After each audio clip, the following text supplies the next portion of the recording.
Morning, everybody. It's the 19th. It's Saturday and it's HHV the Judge. Good morning, Judge. How are you, mate? Good morning, Si. Very well, thank you very much. Looking forward to some great racing today.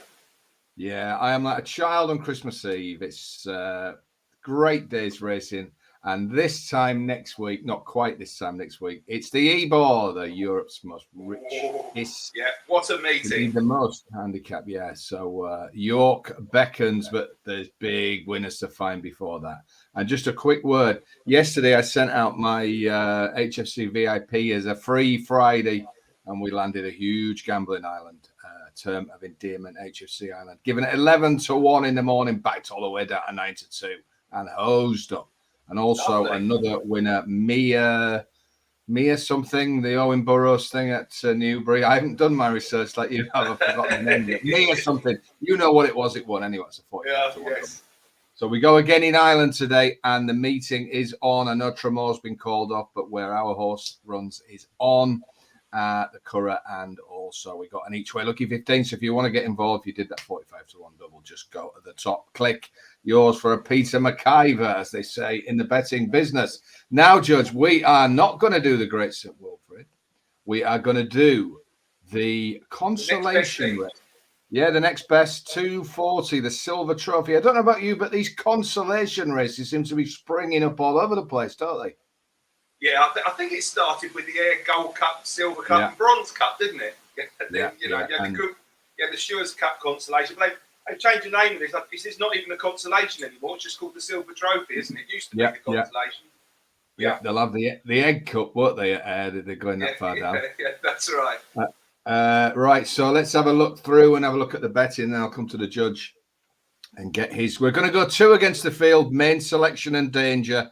Don't email me in or tweet me if these dangers win and say that wasn't your main bet. We clarify they are the same. You certainly got to have sort of one each side, really, in the way you play. Exactly. So we'll say what the main selection is. If you are angry, you are upset, please contact the judge directly. Go past go, leave me alone. Contact the judge directly with your issue. So let's get that clear. Right. There are 18 runners of a maximum 20. So we're 2 under. It is good to soft. I am told by my friend who lives very nearby that he's very surprised that good is in the description. Now, read into that what you want, but he's about a mile from the track, and he was very surprised that good is still in the. So, you're going to want to stay a little bit here. It's a cracking race in itself. It's class 4, 0 to 80. Obviously, for those that didn't quite make the cut for the biggie, but there's still a good pot to be had. Let's have a look at the betting now quickly. Sky Bet, Paddy Power, and Betway are going 6 places, pretty much 5 across the board. So there's plenty of each way angles to go here. Fort Armour is the favourite at 13 to 2. So it's 13 to 2 the field. We then go to American Star at 8, Mark Choice at 8. That's been back today. Thornaby Pearl for Adrian Nichols. His old man used to love this day. 9 to 1. Holbatch, Tony Carroll horse, been well back. That's 9s. Snash at 10s. Strong Johnson at 10s. My old mate Harry Easterby, the Golden Duke, that's at 16s. All the way down to Selby's Pride at 40s. Jordan Electrics at 40s. Sadly, number 18, Absolutely Flawless, is not absolutely flawless because there's something wrong with him. Yeah. So I suspect the owners already mildly annoyed this morning are now looking at the horse's name and wishing they'd changed it, but there you go. Good luck to them. Hope it's nothing serious. Now, Judge, let's state the bleeding obvious. This is an extremely competitive sprint. Ripon has its quirks. If you ever go there and stand across the course, it looks like a, very, very strange place to have a racetrack. It's basically 40, 50 yards. Then they go over a little bump. Another 30, 40 yards, they go over another little bump. Some horses love it. Some absolutely hate it. And it always intrigues me as to when horses run at Chester when they run at other Bath or other quirky places. Commentators, the media go on and on about, oh, might not like Chester. Oh, it's a very much specialist track. When it's Ripon, they just say, right, over to Ripon, 2:30, without really mentioning. This is you speak to some of the trainers in Malton, and they'll tell you there's no way that one will run at Ripon.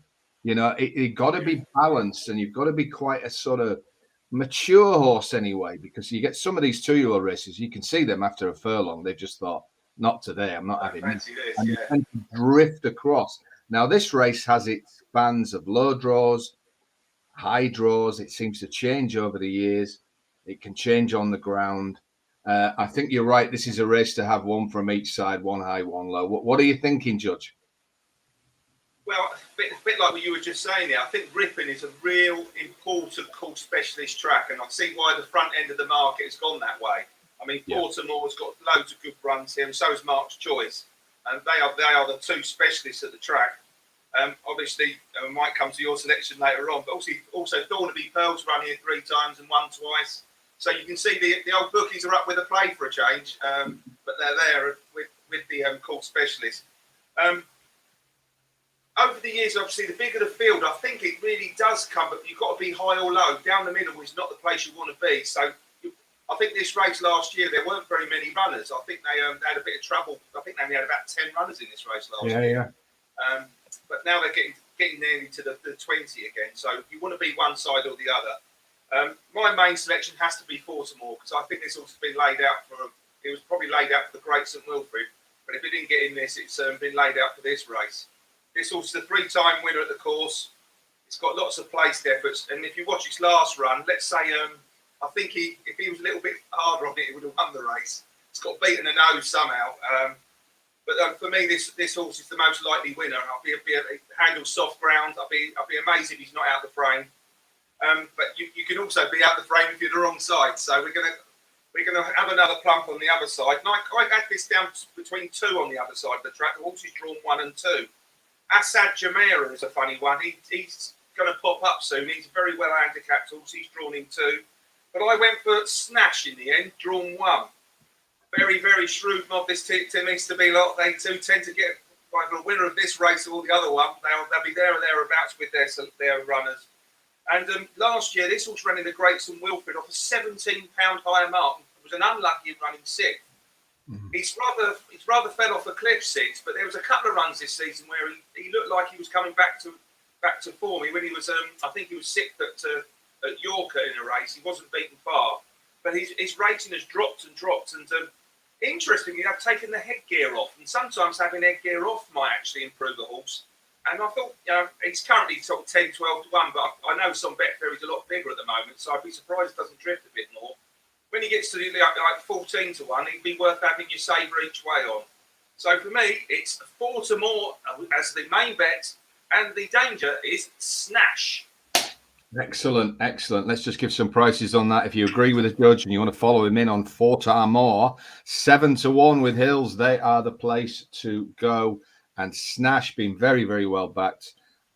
Number 10 there, that is the danger. And if you want to back him, 11 to 1 with Bet365, the Stoke mob are your place to go. Pretty much 10s across the board. Couldn't agree more with those Easterbees. They'll be looking to bag 1, if not 2 of these.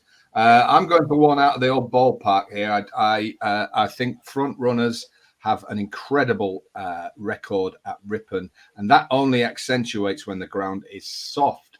For whatever reason that is. So I think you've got to be in both these big races up there.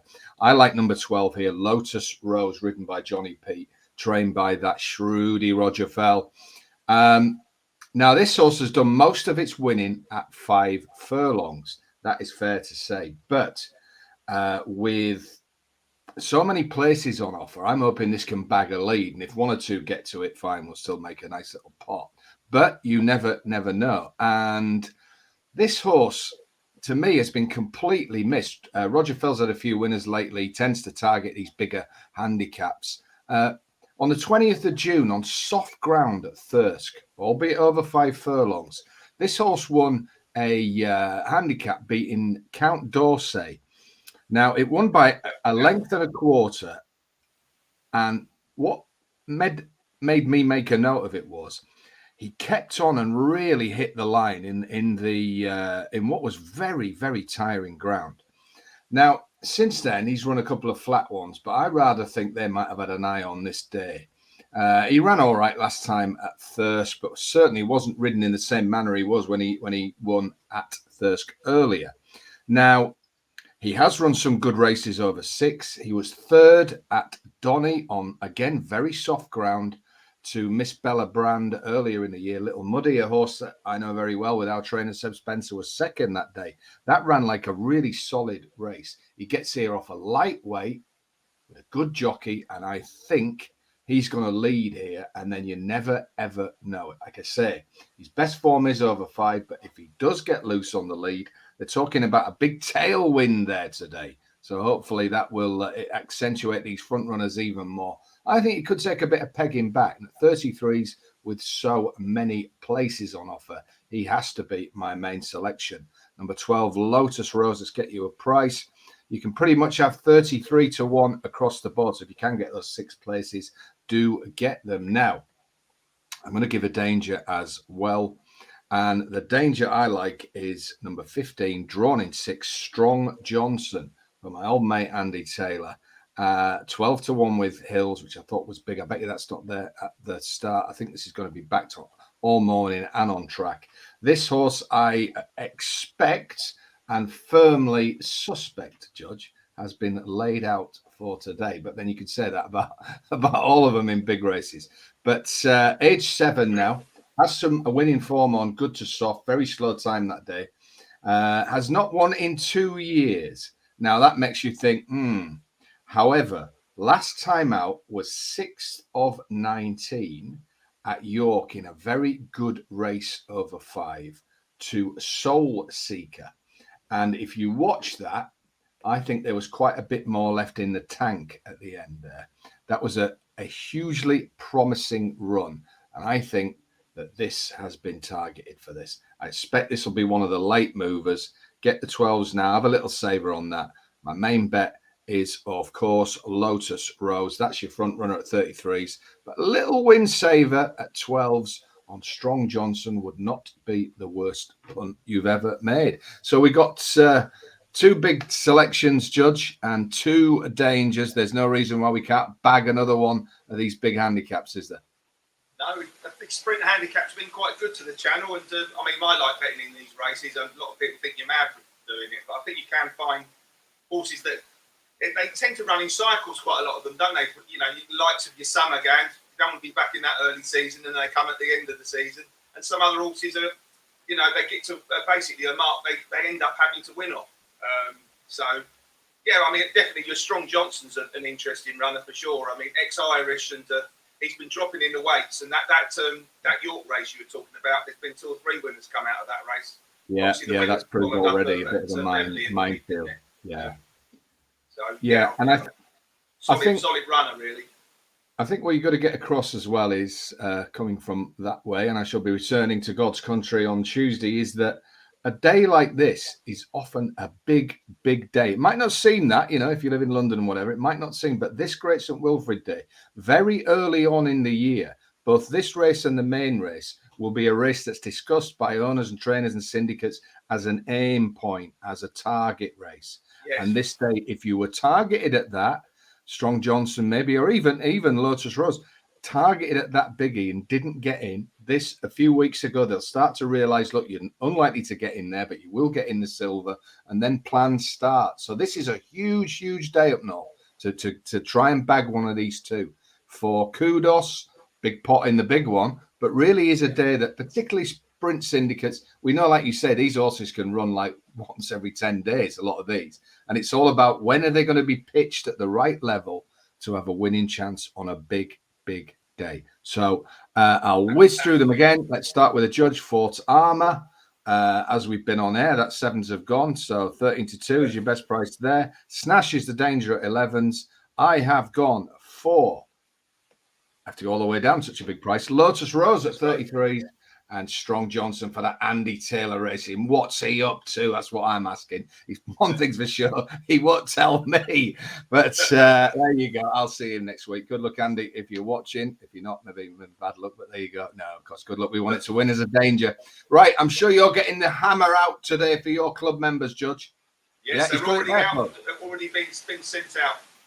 Excellent. So have a great day, mate. Good luck with that. And if you're in the Judges Club, good luck with that. Well done to everybody who joined in the Big Irish Gamble yesterday. Get involved today. We're going again for one and a big each way lucky at Newbury and Donny. We will be back on Monday, and I've got a funny feeling we might have a few sprinters to follow from Ripon, Judge. What do you think about that? Definitely one or two for sure. Yeah, excellent. And of course, we've only got one thing left to say. What's that, Judge? Be lucky. Be lucky.